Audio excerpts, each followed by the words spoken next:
Olá a todos, gostaria de agradecer e saudar a presença de vocês aqui no segundo encontro científico da Régua. É com grande prazer que venho apresentar o meu projeto. O título do meu projeto é Florística e Fitossociologia de Extrato Arbustivo Arbóreo Regenerante em um trecho de Mata Atlântica da região sudeste do Brasil. Meu nome é Carlos Meirelles, eu sou aluno de iniciação científica da Unirio, atuante no Laboratório de Ecologia Florestal. Bom, queria começar falando a respeito da importância da Mata Atlântica e da grande degradação que ela vem vivendo nos últimos anos, nas últimas décadas, como um bioma.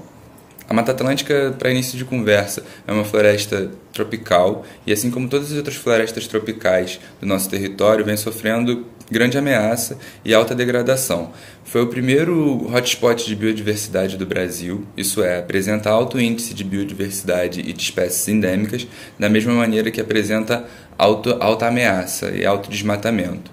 O desmatamento ele pode ser explicado, em parte, pelo crescimento populacional, pelo índice de desenvolvimento humano e também pela flexibilização e falta, de aplicação das leis ambientais no nosso país.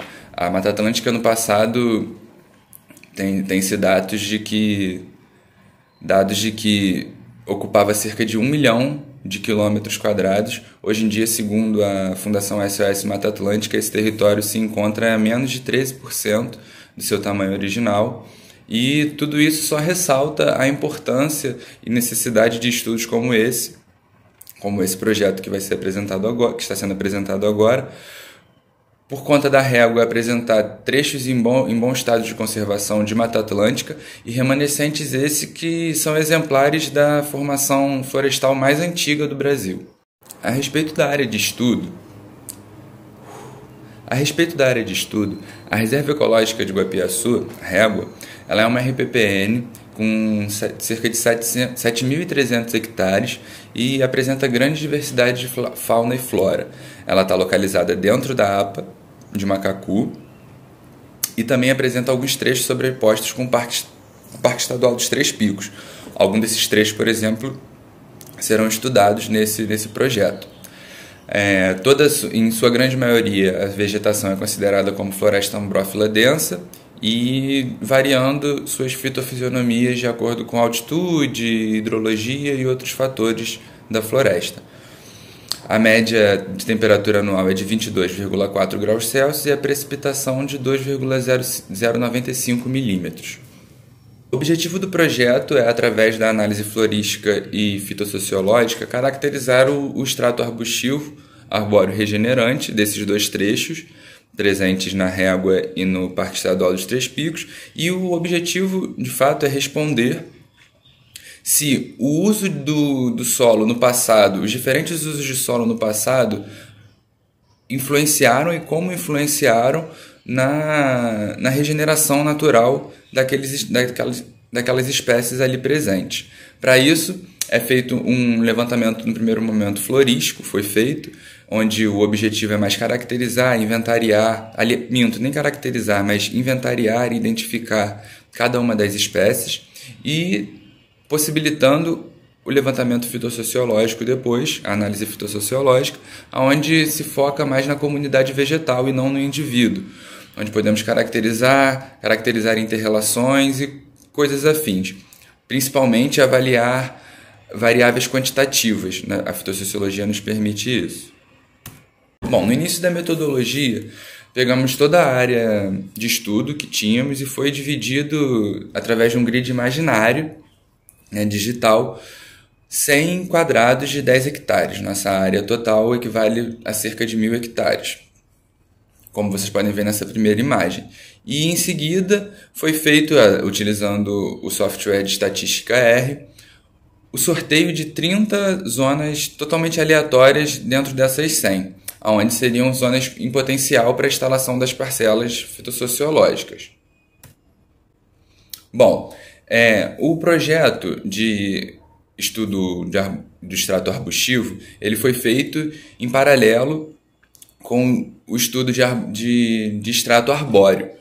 Eu digo isso para poder explicar para vocês, esse quadrado verde mais destacado, ele é uma parcela de 20 metros por 50, feita diretamente para o estudo arbóreo, e as parcelas do estudo arbustivo foram alocadas nas vértices mais distantes entre si, como podemos ver nessa outra imagem à direita. São 12 parcelas instaladas dentro dessas parcelas de estudo arbóreo, todas dessa mesma maneira, e divididas em duas áreas de corte raso e áreas de extração seletiva, que se diferenciam pelo uso do solo no passado e também pelas suas altitudes. A área de extração seletiva fica na parte mais alta da floresta, a parte de corte raso nas áreas mais baixas, e as áreas de corte raso eram usadas para plantio direto e, digamos que rotineiramente, né, manejadas, tinham um contato maior ali com o manejo, e as áreas de extração seletiva não possuíam nenhum tipo de manejo, apenas eram retiradas madeiras nobres para comércio. É a parte mais alta da floresta, como foi dito.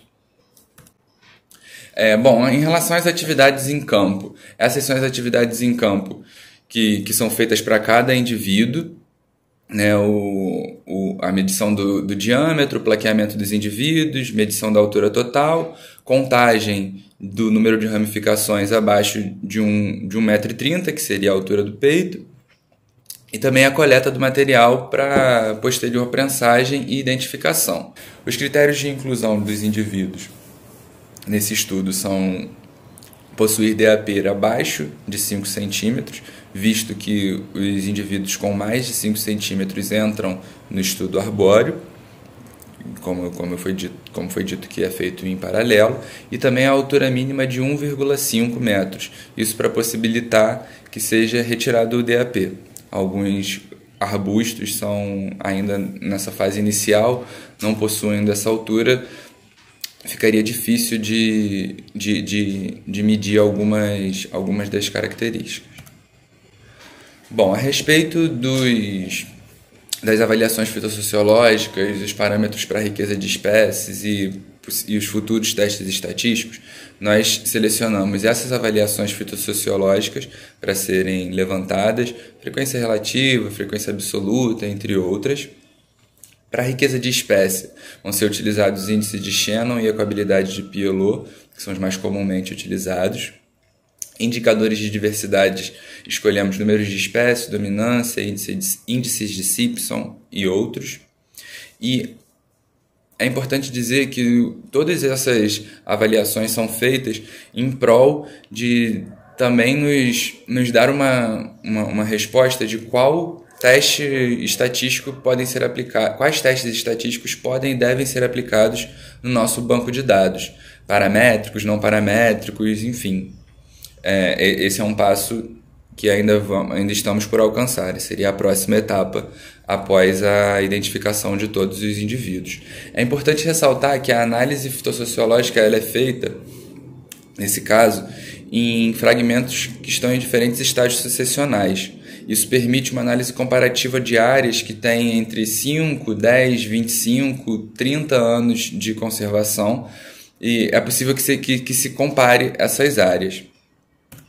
Os resultados parciais que temos até agora são 360 indivíduos já catalogados e emplacados, desses quais, dos que foram identificados, já identificamos 23 famílias diferentes e mais de 34 gêneros, entre eles, mais de 30 espécies, o que só sustenta a grande biodiversidade que tem a Mata Atlântica.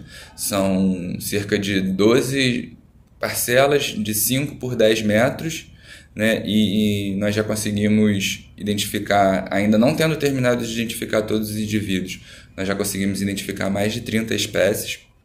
E aqui, só para dar um apanhado também da divisão por área de corte raso e de extração seletiva, quantos indivíduos foram encontrados em cada uma dessas áreas, e também qual o nível de altitude que essas áreas se dividem, que eu não falei no outro momento quando eu citei elas, já está aqui também. Até o momento, um primeiro levantamento parcial que a gente pôde fazer, até para comparar com o nosso levantamento metodológico, nosso levantamento biográfico, perdão, a respeito da maior ocorrência de famílias na área. Nós temos Rubiácea, Fabácea e Sapindácea, o que corresponde com duas grandes referências da nossa pesquisa, que seria o Censo Oliveira Filho e Fontes, de 2000, e o trabalho de Azevedo, de 2012. O primeiro, considerando as espécies mais ricas em gêneros da Mata Atlântica Baixo-Montana, e o segundo, a respeito das famílias de maior representatividade da própria régua, dentro da própria reserva.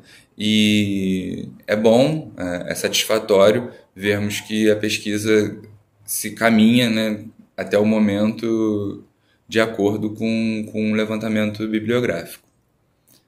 Essas são as minhas referências e muito obrigado pela atenção, pelo tempo de vocês aqui. Espero ter conseguido agregar mais para esse encontro que está tão bonito.